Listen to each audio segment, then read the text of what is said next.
Yarim gezdin yola bakarım, uzun uzun gözlerim doldu yine aklıma, geldi yüzün o. Yarim gezdin yola bakarım, uzun uzun gözlerim doldu yine aklıma, geldi yüzün o. Al gözümden yaşları, gün gelir kurutursun. Yaz bunu bir kenara, gidersen unutursun. Al gözümden yaşları, gün gelir kurutursun. Yaz bunu bir kenara, gidersen unutursun.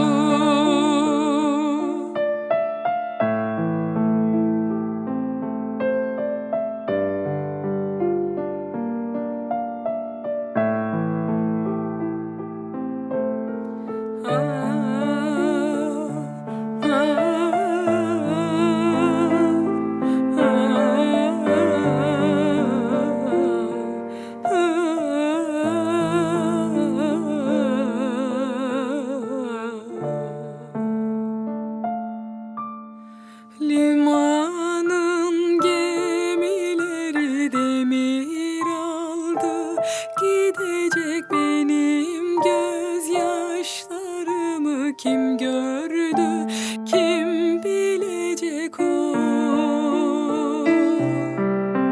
Limanın gemileri demir aldı, gidecek benim gözyaşlarımı kim gördü, kim bilecek o.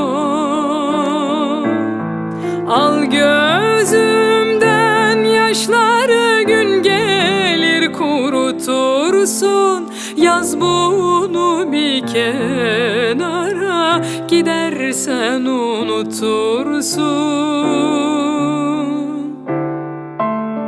Al gözümden yaşları, gün gelir kurutursun. Yaz bunu bir kenara, gidersen unutursun.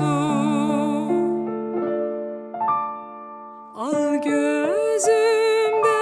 yaşları, gün gelir kurutursun. Yaz bunu bir kenara, gidersen unutursun.